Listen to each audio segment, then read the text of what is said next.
Welcome to the League of Women Voters of Klickitat and Skamania County's 2020 Virtual Candidate Forums. Norma? Good evening and welcome. We are recording tonight's forum. I am Norma Benson, a member of the leadership team of the nonpartisan League of Women Voters of Washington, Klickitat and Skamania Counties at-large group. The League of Women Voters of Washington, Klickitat and Skamania Counties at-large group, along with the Goldendale Sentinel, is pleased to present to you the candidates for the Klickitat County Commissioner, District 3, Jim Sizemore and Dan Christopher. Ever since the founding of the League 100 years ago, the League of Women Voters has been a nonpartisan political organization. We encourage the informed and active participation of citizens in government. As a league, we do not support or oppose candidates, factions, or political parties. The league's mission statement is empowering voters, defending democracy. The vision statement is we envision a democracy where every person has the desire, the right, the knowledge, and the confidence to participate. The forum is an opportunity for these candidates to present their views and positions so that you, the voter, can make a more informed decision when you mark your ballot. The State League is also sponsoring other forums around the state for other statewide offices. You can find up-to-date information on the state website, LWV-KS.org. The League also sponsors an online voters pamphlet with candidate and issue information at vote411.org. Most importantly, in order to vote, you must be registered to vote. You can do that online or at an elections office near you. Our Vote 411 site has more information. And now, to get into the forum, I introduce our moderator, Tammy Kaufman, who will briefly explain the forum procedures. Tammy has been active in both Klickitat and Skamania counties since moving to the area in 2008. She is the past president of the Rotary Club of White Salmon, Bingen, has served as a volunteer firefighter and EMT, is a charter member of the One Gorge Bi-State Regional Advocacy Organization, and currently serves as a Skamania County appointee to the Columbia River Gorge Commission. Thank you, Tammy, for joining us this evening. Thank you, Norma, and good evening, everyone. It's a pleasure to be here. Welcome to both of our candidates this evening, Mr. Jim Sizemore and Mr. Dan Christopher. Welcome, gentlemen. Welcome. The candidates have received the ground rules for tonight's forum in advance and have agreed to abide by them. For the audience, here are a few of our guidelines. The candidates did not receive our questions in advance. The first set of questions were written by the sponsoring organizations. We'll then ask questions from the public that were submitted in advance of tonight's forum. The candidates have agreed to stay on topic and will have 60 seconds to respond to each question. We will alternate which candidate answers first, and I will repeat the question to each candidate. Each candidate has been given one challenge card. At the conclusion of a question, after all answers have been given, a candidate may address the moderator by raising his hand and verbally stating that he would like to use the challenge card to follow up on something that another candidate stated. This is the only time this evening that an interruption by a candidate is allowed, and only to me, the moderator, to make sure that the challenge is heard and addressed before moving to the next question. The challenging candidate will have 30 seconds to state the challenge. Then the challenged candidate will also get 30 seconds to answer the challenge. Each candidate will receive only one challenge card to use during the entire forum. We will have the timekeeper visual to all participants. The timekeeper screen will go red when time is up. If necessary, I will interrupt any candidate to complete their sentence and then discontinue their answer once the allotted time has been exceeded. So that we can all focus on candidates during the forum, the webinar chat function has been disabled. If you have any questions, please email the League of Women Voters at the address on your screen, LWV-KS@LWV-WA.org. As with everything else right now, we are learning how to modify traditional in-person events to virtual ones. The League of Women Voters records and retains a full unedited copy of all candidate forums. If any portion of the League forum is redistributed out of context to make a candidate appear to say something they did not say, or edited to make a candidate look bad or in any way that they did not actually look at the original forum, then the League of Women Voters will alert the media, provide the unedited video for comparison, and file the appropriate complaints with any applicable governing authority. All candidates who are on the ballot for Klickitat County Commissioner District 3 position, Jim Sizemore and Dan Christopher, were invited to this forum, and they are both here tonight. We'll now have time for introductions. The order of the candidates begins with the order of the candidates on our ballots. Mr. Jim Sizemore will go first, and Mr. Dan Christopher will go second. So now we will hear from our candidates for a three-minute introduction. Mr. Sizemore, please tell us a little bit about yourself and why you are running for office. Thank you, Tammy, and thanks to the Legal Women Voters for the opportunity tonight. My family is part of a generational family that actively ranches in the central part of the county. My 6-year-old grandson and my 3-year-old granddaughter are 5th generation. I have lived in Klickitat County for 43 years now. I was a Central Klickitat Conservation District Board Supervisor for 15 years. I was a Fair Board member for 4 years. I was on the Board of Equalization for 8 years, and I retired after 27 years with the Centerville Fire Department. I care deeply about this county. It is my home, and I care deeply about the people who live here. The customs, culture, and traditions run deep in my roots and my family. I want to continue moving Klickitat County forward and continue help with small business funding, with the grant funding and continued economic development and more public outreach for citizen involvement and transparency. It has been an honor and a privilege to be your county commissioner these past 8 years, and I look forward to continue serving. Thank you. Thank you, Mr. Sizemore. And now, Mr. Christopher, please tell us a little bit about yourself and why you are running for office. My name is Dan Christopher, and I'm running for the office of Klickitat County Commissioner for District 3. I'm running for this position because I believe if we choose someone proven to be devoted to our county, our community, and our people, we can finally get a local government that serves all of our people and not just the special interest groups, the corporations, and the large campaign donors. You see, a small group of Republican good old boys run the show and call the shots in District 3. They pick who runs for office and they pick who wins. Under their control, District 3 has become a community of poverty and despair. It's wrong, and our people need help. Now, the economic disparity they are causing may serve some of these good old boys well financially, but the people of District 3 have had enough. Our people are tired of the fear, pressure, and intimidation this group uses to get their way. Our voters are now dealing with this group using voter intimidation and voter suppression to try to steal this election for their candidate. But our people's voices will be heard. And if you look at the primary election results, you'll hear them shouting from the rooftops for your help. The primary election was a huge victory for our people. Our campaign received tremendous bipartisan support. We finished with over 53% of the vote in a 3-person race. Our campaign had 1,554 total votes.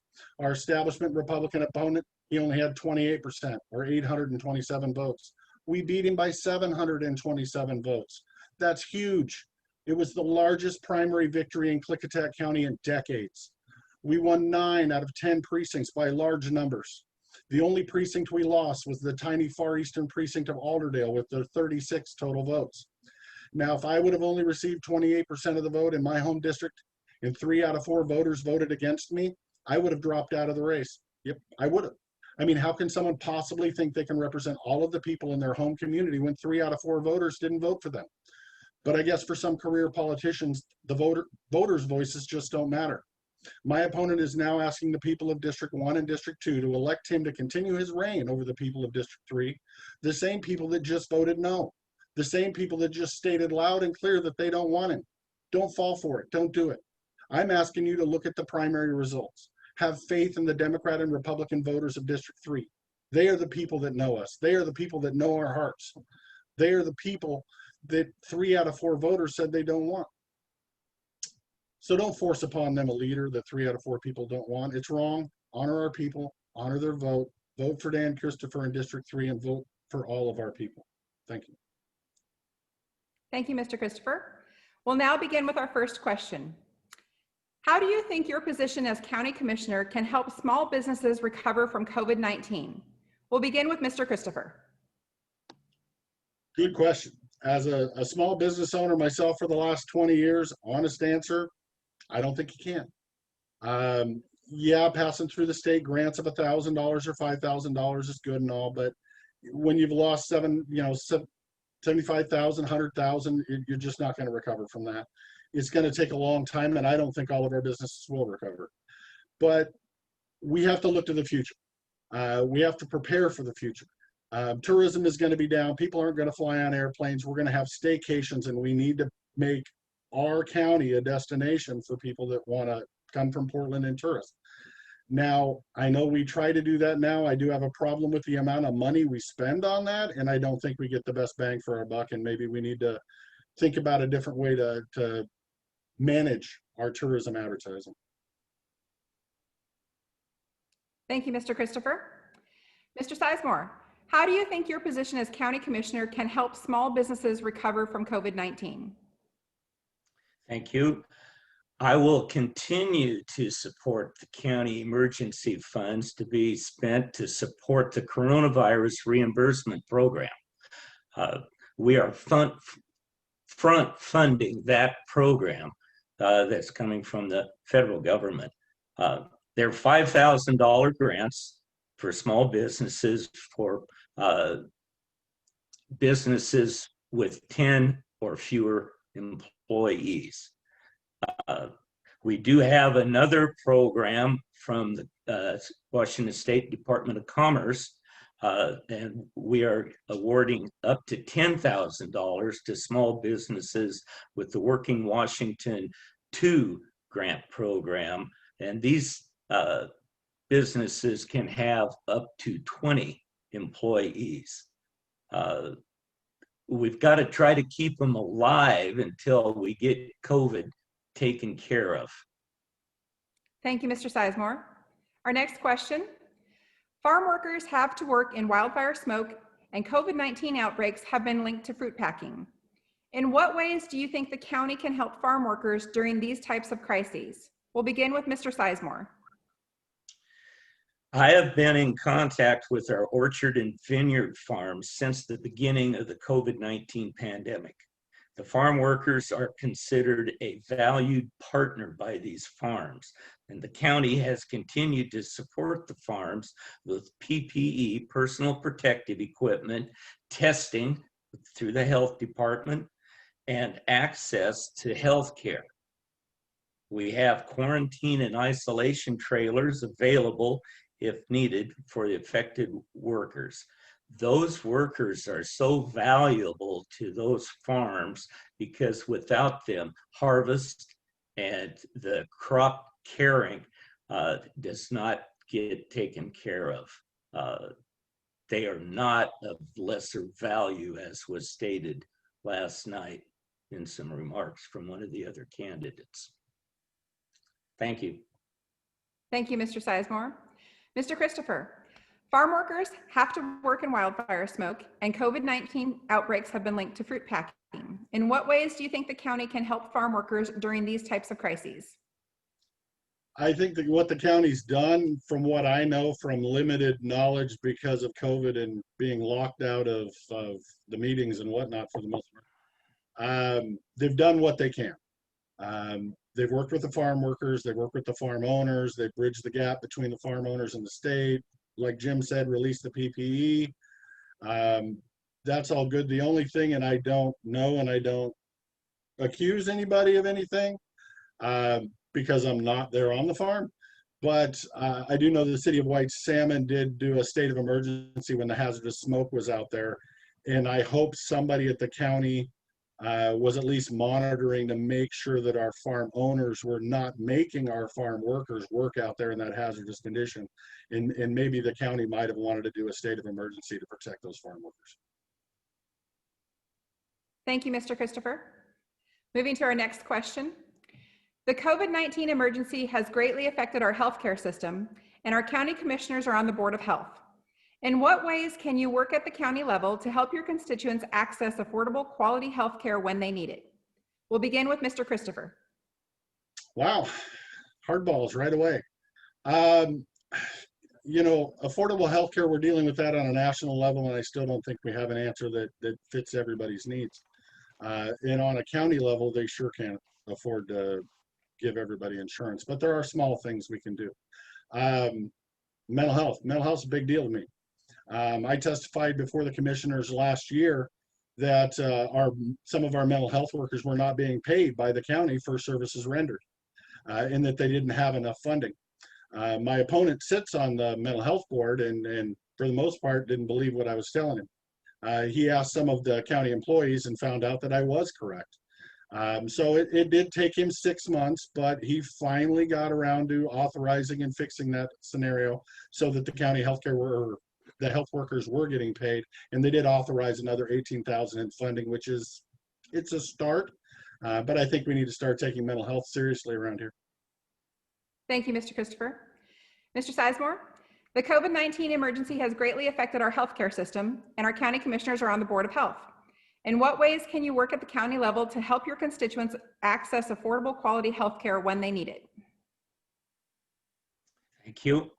We do sit on the Public Board of Health, and we are in constant contact during this pandemic with our health director and our hospitals, and that trying to help orchestrate a combined effort to reach out with the healthcare that we can provide to make sure that everyone in the county does have access to that.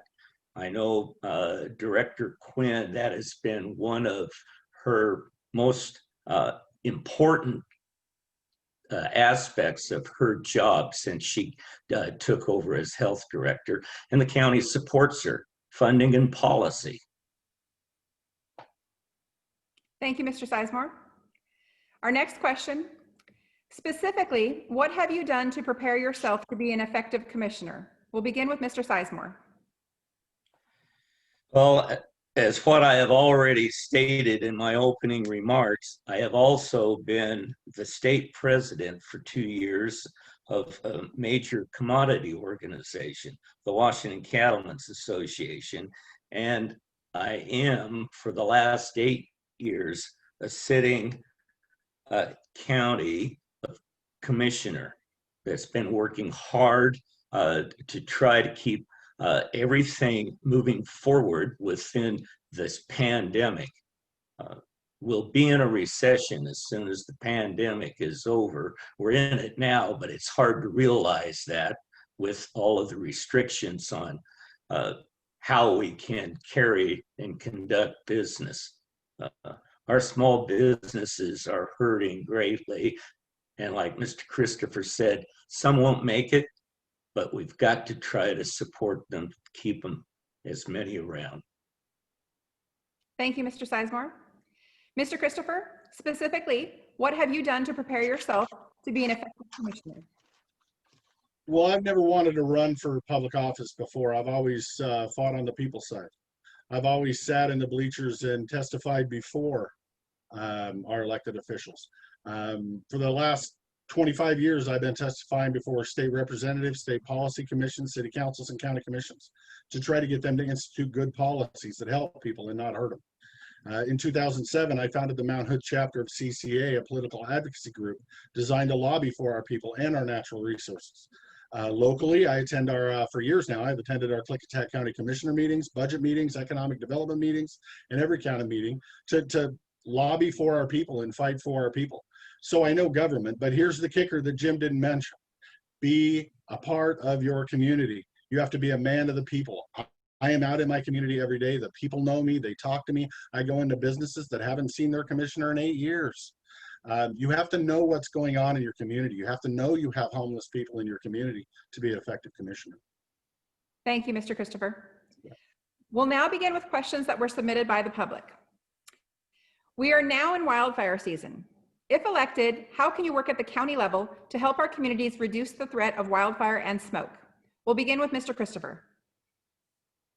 I'm volunteer firefighter myself, just like Jim. That's a good one. Our FireWise program We need to push that and educate people more on that. I've helped some of my neighbors out and kind of explain to them where their risks are and where their dangers are and how to clean it up. On a county level, I think we're looking at development. I think, I mean, right off the top of my head, the Paradise Complex fire that happened down in California in 2018, where they stick up big development of a lot of houses in a small little wooded area and expect the local volunteer fire department to be able to handle it. I see us on a county level doing some of the same things and preparing to do some of the same things. And I just don't think we're ready for that. I don't think our fire department's ready for that. And I don't think our people are ready for that. And it just scares the bejesus out of me that we're going to be right in that situation if we don't have some sound development strategies going forward to reduce that risk. Thank you, Mr. Christopher. Mr. Sizemore, we're now in wildfire season. If elected, how can you work at the county level to help our communities reduce the threat of wildfire and smoke? We can help by continuing to support the county's adopted Community Wildfire Protection Plan. We worked with DNR to build partnerships with wildland interface communities and DNR's FireWise programs, as Mr. Christopher stated. We also continue to support our 3 conservation districts who have the expertise to help individual landowners to fireproof their properties. We do support our county fire districts, and in the 8 years that I have been on this board, we have never refused a fire district request for resources.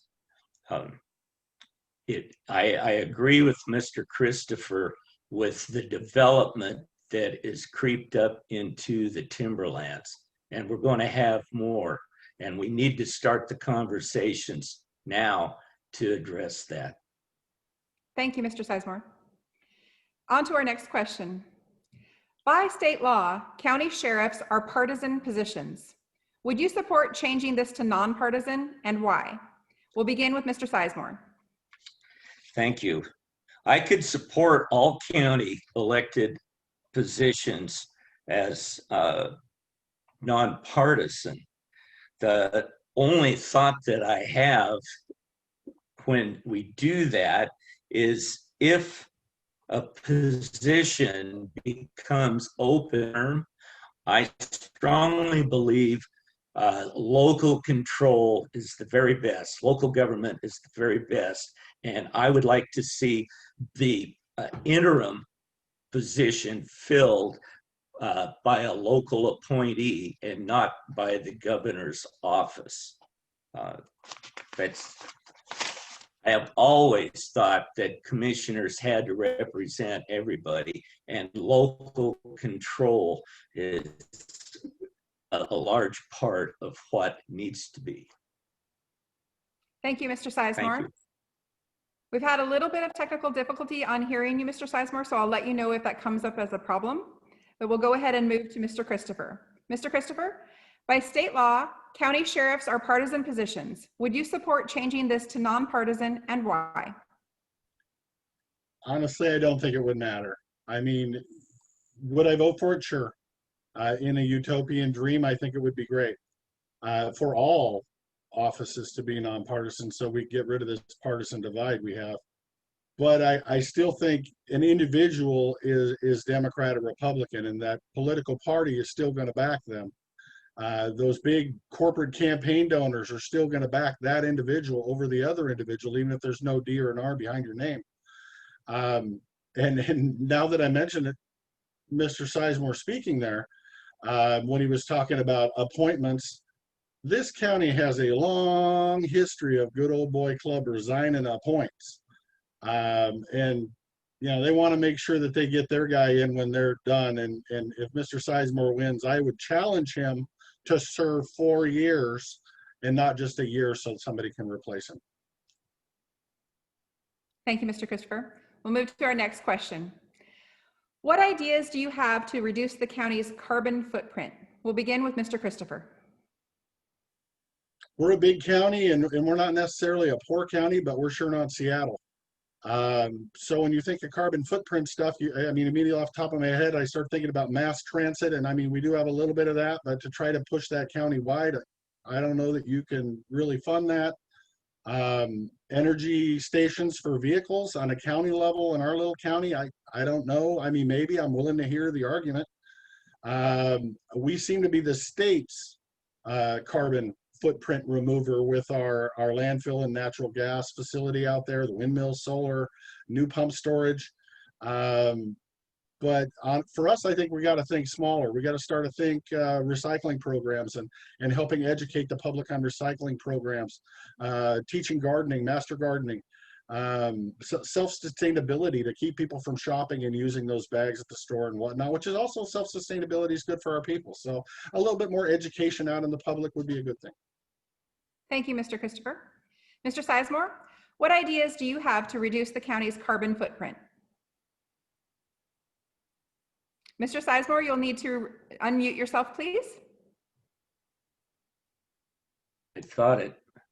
That's Can you good. hear me now? Okay. You got it. Sorry about that. I don't know how that happened. Anyways, I supported the energy overlay zone before I was in office.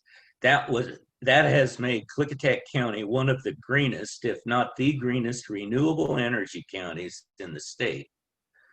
We have the largest solar farm in the state, just about permitted, and to start construction the 1st of October, with 2 more solar farms in the planning stages. The new administration building is going to have the roof covered with solar panels. The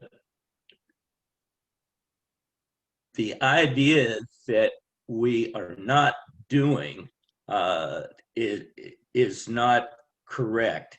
The thought that we could do more is a good thought. We can always do more, but right now it's going to be solar farms and pump storage are going to be the big ones. Thank you, Mr. Sizemore. Our next question. How can the county best balance private property rights with protection of sensitive and important environmental areas? We'll begin with Mr. Sizemore. Thank you. We have a natural resources and land advisory board that does tackle those issues and advises the board on best steps forward. It's got to be a communication process so we can gather all sides of the issue. And it's controversial. You know, property owners want to enjoy their property, all of it. The Endangered Species Act, which the environmental community supports, is tough to work with and come to conclusions and group decisions. It's just been contentious. We need to work harder. Thank you, Mr. Sizemore. Mr. Christopher, how can the county best balance private property rights with the protection of sensitive and important environmental areas? Well, I, for one, believe we need sound growth management strategies that allow for development, but they also protect our environmental areas. I believe any possible new development in these critical areas must be regulated in a way to make sure we're not causing harm to the environment, the waterways in the area, or for that matter, the wildfire risk that I mentioned earlier. Right now, I think our county policy kind of environmental and habitat and waterways are more of a speed bump to the development. I don't think they get fair and equal balance in that. And I think that's a problem, especially over in District 1 and 2. And I think it's going to be even more of a problem as we start seeing the timber companies trying to subdivide and sell land in that area, which I believe is coming soon. Thank you, Mr. Christopher. Moving to our next question. Please explain how you plan to create a more diverse, equitable, and inclusive environment that will bring our citizens together rather than drive them apart. Mr. Christopher, we'll begin with you. Well, I would hope I'm already doing that with my campaign.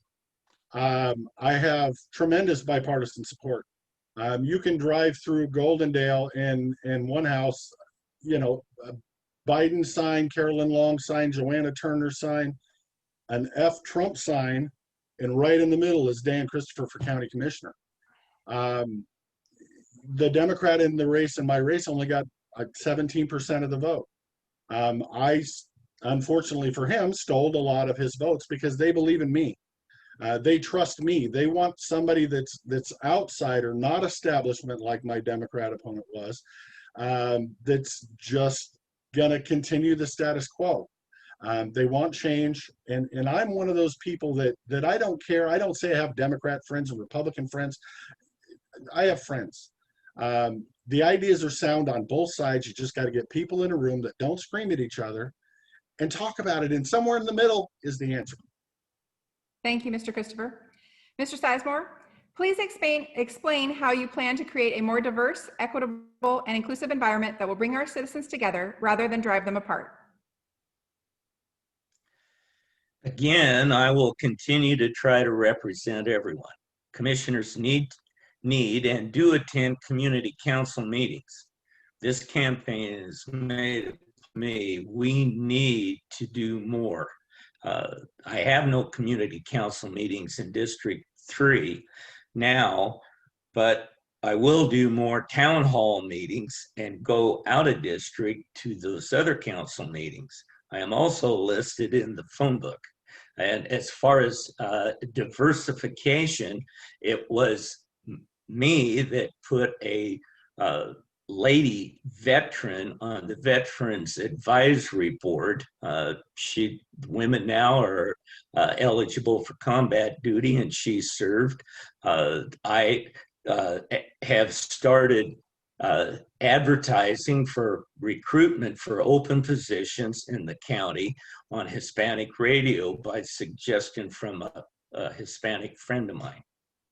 Thank you, Mr. Sizemore. Moving to our next question. In what ways would you work with our tribal population and government? We'll begin with Mr. Sizemore. We're in a tough situation right now with the court case for Track D. After that court case is settled and a sufficient amount of time has passed, communication lines will open up. The communication with the tribe has been very strained here these last few years, and they've had some pretty good reasons for that as well. But it will take time. Right now, the tribe interacts with the county as according to statute in land use planning, and that according to statute, they are involved and can comment. Thank you, Mr. Sizemore. Mr. Christopher, in what ways would you work with our tribal population and government? Kind of as Mr. Sizemore said, it's going to be hard right now because of the pending court cases and what I believe is a new pending court case soon coming down the pipe. But where he says it'll take time, I 100% agree with that. But I think because of the broken promises and the lack of trust in the past, it'll take less time when somebody else makes the phone call. So when you're done dealing with one person, you need to wait until the next person's willing to make that phone call. Somebody that hasn't burned that bridge, somebody that hasn't lost that trust. And somewhere in the middle, I think if we extend an olive branch and we extend a hand, I think they'll come around. Now, I don't know that they're going to ever like us again because history has proven we have done some terrible things. But you have to extend the hand, you have to extend the olive branch, and you have to extend it now. Why wait till, 4 years from now? Thank you, Mr. Christopher. Our next question. The sandbar at the mouth of the Klickitat River is a premier site in the world for kiteboard instruction. How would you help to promote safe and legal access to that site? Mr. Christopher, you'll begin. You floored me. You got me. Honestly, I have absolutely no idea. See, this is honesty. If I had to do that, I would get with the local kiteboarding groups. I would get their recommendations, because they're the professionals on this, not me. I don't assume to be a professional on that. But get the local residents together to see what their situations. I know they have issues with people running across the freeway right there. And get all the local people that are actually going to use that, going to deal with that, and put them in a room, hash it all out. No screaming, no nail pulling, no hair pulling, and get it done, because I'm not the expert. I can't answer that question. They can. Thank you, Mr. Christopher. Mr. Sizemore, the sandbar at the mouth of the Klickitat River is a premier site in the world for kiteboard instruction. How would you help to promote safe and legal access to that site? We have been talking about that very issue the last couple of weeks in our commissioners' meetings. The railroad is the real obstacle, not so much the highway, but access across that railroad track it would be hard to come by. But we are doing land ownership research right now to see what private land lies between the railroad track and the river, to see if there's some way to gain access to private land. That's where we're at. We are working on that. It's a tough issue. Thank you, Mr. Sizemore. Our next question: how can your role as county commissioner bring more recycling and composting to our communities? We'll begin with Mr. Sizemore. Well, that one is kind of from out there in left field for me. We do have a composting facility down in Dalesport, and they have expanded their business there. I know that the WSU has done homeowner programs, to educate people on how to do their own composting at their homes. The recycling is a continued educational effort with the county's solid waste department. Director Irving has been working on trying to educate more people on what items are recyclable so that we can get those separated out of the municipal waste that's going to the landfill. Thank you, Mr. Sizemore. Mr. Christopher, how can your role as a county commissioner bring more recycling and composting to our communities? I think Jim hit most of it on the head. That's not something that we necessarily are going to be opposing on. We're both there. He complimented the director. I'll compliment the director too. I think she's doing a terrific job. She's even went as far as having a lot of the recycling issues transferred into Spanish for our Spanish-speaking folks. That's a big deal. But yeah, it's just going to be continued education, continued being out amongst the community. I know they're at the fair. My wife picked up a recycled straw she was super proud of. It's education and with the limited dollars they have in their budget to push that education. But me and Jim agree on this. I think we're pretty sound on it. Thank you, Mr. Christopher. Our next question: what do you think is the commissioner's role in bridging the digital divide to ensure that all county residents have reliable and affordable high-speed internet? Mr. Christopher, we'll begin with you. Well, you might get me wound up on this one. I am currently sitting in Portland because that is where I'm going to be able to get enough internet to do this, because my property doesn't get good internet. And the cell phone company, essentially, I get not enough to do a Zoom meeting. So yeah, a lot of our county does not have good internet. Some of it does if you live in the right area. I think the county commissioners have kicked this can down the road for a heck of a long time. Other counties have managed to get it done. For some reason, we can't get it done. Now we have our children that are homeschooling essentially and need to do Zoom meetings on a daily basis. That if my grandkids lived on my property, I don't know what I'd do. Go drive them out in front of the library in 4 feet of snow in the winter. This problem needs fixed. This problem needs ended now, and it's time we get a county commission that actually wants to address the issue and not just talk about it and then kick the can down the road for another 5 years. Thank you, Mr. Christopher. Mr. Sizemore, what do you think is the Commissioner's role in bridging the digital divide to ensure that all county residents have reliable and affordable high-speed internet? Well, the first thing that I would like to point out is the county isn't allowed to provide broadband right now. That is left up for the communication providers. We can partner with private companies though, and the commissioners have been involved in trying to get broadband closer to all of the communities and all of the outlying areas in the county. We hired Jake Anderson 5 years ago, and one of his pet projects is he is in charge of broadband for the county. And he's the go-to guy for us. He understands all of the issues that are holding broadband back from moving forward. We do have the main trunk lines, if you will, laid out. I'm sorry, we're done. That's all right. Thank you, Mr. Sizemore.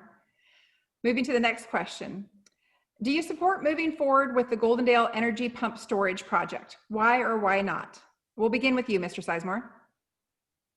I do support that. That will be a huge influx of tax revenue to the county. And that is something we're going to need moving forward. It will provide, and it's not definite how many, but it will provide some family wage jobs after that project is built. And it is a non-toxic battery that will help keep our power rates low for us and help smooth out grid demand with our power and the BPA. Thank you, Mr. Sizemore.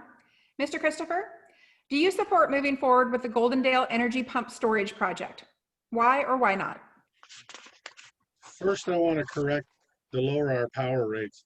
According to the developer, all this power and rates and whatnot are affected California. It won't affect us personally.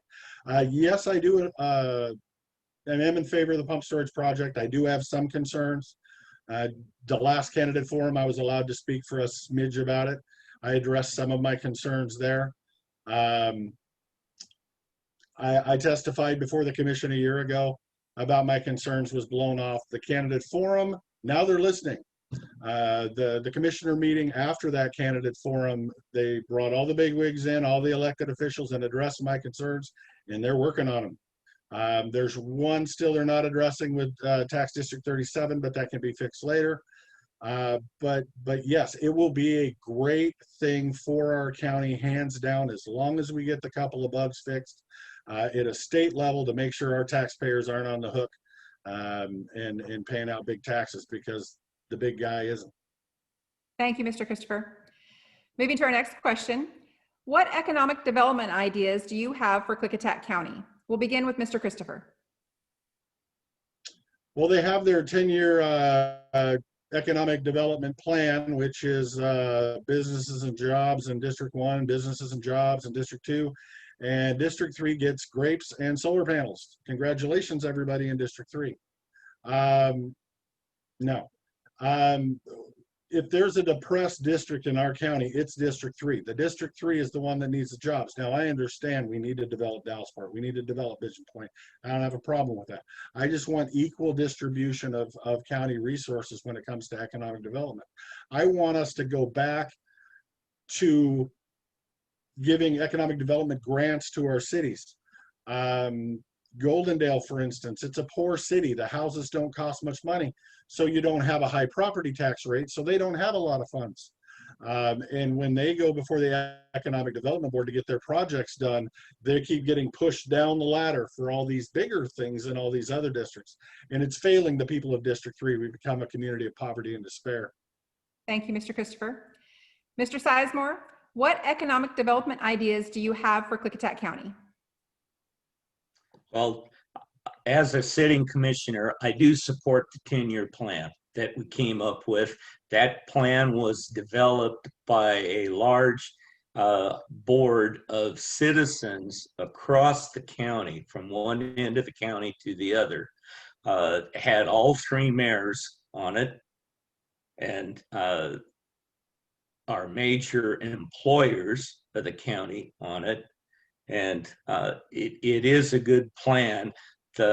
We are in the process with the first project is to do a buildable land survey. The consulting firm we hired is working on that, and we hope that in 2021 early we will get that final report on buildable lands.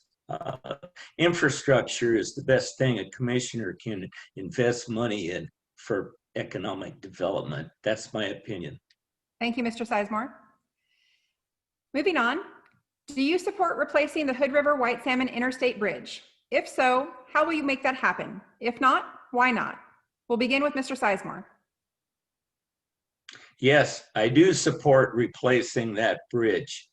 It is terribly outdated in sad repairs, and it has a very hard time accommodating today's vehicular traffic. The economic impact of that bridge is huge on the Washington side. The 60% of the users live on the Washington side that cross that bridge daily. And we need to keep moving forward. The Port of Hood River just got a $5 million grant to finish the draft EIS portion of it. The county is involved and a member of a bi-state coalition to see that bridge replaced. Thank you, Mr. Sizemore. Mr. Christopher, do you support replacing the Hood River White Salmon Interstate Bridge? If so, how will you make this happen? If not, why not? I am in favor of it. I don't think we have a choice. It just flat needs replaced. I don't think we're going to like the cost. I don't think, it's going to be a federal grant. They're going to darn near set the tolls for us. And I think you can easily see tolls in excess of $10 just going across the thing. I would like to see our county and especially District 1 right there that's home to the edge of it to have a little better seat at the table in that bi-state agreement. Right now, I don't think we have as much pull or say as we probably should say, since they're parking half of it on our side of the river. But yeah, definitely in favor for it. I don't think this is something that's happening anytime soon. It's government, the longer they're in government, the slower they react to fix anything. So your children, your grandchildren might see it, but I think that's where government works now. Thank you, Mr. Christopher. Our next question, how can you work at the county level to make housing affordable in our area? We'll begin with Mr. Christopher. I mean, housing is set based off property value. So if the property value is high, the owner has to high mortgage payment to the bank. He charges rents based on his mortgage payment. So if you have low mortgage payments, you can charge less rent. So in impoverished areas like Goldendale, your rents are going to be cheaper than they are in White Salmon. But we as a county can manage the few affordable housing dollars that they do spend. I've testified before the commission on multiple times about the waste of affordable housing dollars we spend on one of their affordable housing projects that is essentially just open apartments because nobody qualifies for it. And we've been paying that for over 10 years, wasting money year over year over year with nobody in the unit. I want that money put to work, and I want it divided equally between the three districts. I know it will go farther in District 3, but District 1 deserves their seat at the table, and they deserve equal representation and equal dollars of those affordable housing dollars. Thank you, Mr. Christopher. Mr. Sizemore, how can you work at the county level to make housing affordable in our area? Well, we have been, as Mr. Christopher has stated, the commissioners have been working in partnership with Joel Maston and the Columbia Gorge Housing Authority. That is the federal agency that does the low income subsidized housing apartments in the county, and we've partnered with a couple of those buildings, those apartments. A county commissioner can't build a house with public funds and give it to a private person. You can't do that. It's illegal to use public funds that way. So it's a very tough situation. The statement, we need affordable housing, is brought up all the time, but it doesn't come with a solution after the statement. Thank you, Mr. Sizemore. As we near the end of tonight's forum, we will now allow the candidates that did not use their challenge card an opportunity to use it now and spend an additional 30 seconds on the topic of their choice from tonight's questions. Then the second candidate will also have an opportunity to spend 30 seconds on that topic before we move to tonight's final question. Neither of you have used your challenge at this point, so we'll begin with Mr. Sizemore. Mr. Sizemore, would you like to bring up a challenge on any of the topics that was discussed tonight? I don't have a challenge. All right. Mr. Christopher, we'll move to you. Would you like to bring up a challenge from any of the topics that was discussed this evening? No, I'm good. I wish we were going for another 2 hours because there's a whole bunch of things that I'd like to talk about, but I'm good. Okay. We will go ahead and move to our final question. Please tell us why you are uniquely suited to fill this job. Mr. Christopher, we'll begin with you. Because of my vision and my love for our people. I believe the good people of District 3 have lived under the good old boy rule for far too long. They know what's in store for them if the people of District 1 and 2 vote to force upon them 4 more years of fear, intimidation, and bullying. Our people need help, our people need change, and our children need a future. So I'm going to say it again, look at the primary results, where 3 out of 4 voters said no to Mr. Sizemore's reign. That victory was huge for our people. That victory was our people asking you to help them send the good old boys home. We won the people of Goldendale, Centerville, Roosevelt, and Bickleton. We won the ranchers. We won the businesses. We won the Republicans, and we won the Democrats. These people know me. They know what's in my heart. They trust me to be the commissioner that will finally serve all of our people and not just the good old boys. So I'm asking you to vote for Dan Christopher for District 3 and finally help all of our people. Thank you, Mr. Christopher. Mr. Sizemore, please tell us why you are uniquely suited to fill this job. Thank you. First, I've heard a lot about the Good Old Boys Club, but I don't know where it is or who's in it, to be honest with you. I've never seen that in the county in the 43 years that I've lived here. Having said that, I have those 8 years of experience that will be lost with 2 new commissioners on the board. I am honest, fair, and open-minded, and I will continue to listen and represent everyone in the county and to continue to create jobs, work on natural resource issues, keep our taxes low. We have the lowest sales tax rate in the state, and support our law enforcement in the county. I have worked developing programs for seniors. Thank you. Thank you, Mr. Sizemore. Ladies and gentlemen, that concludes our questions for this evening. On behalf of the League of Women Voters and our co-sponsor, the Goldendale Sentinel, thank you to both of our candidates for their participation tonight. Thank you, gentlemen. Thank you. Thank you, Tammy. Welcome. Tonight's recorded coverage will be available on YouTube and on the League of Women Voters Facebook page. Be sure to head to vote411.org if you need any other information, and please remember to mark your ballot and return it in time to be counted for the general election on November 3rd.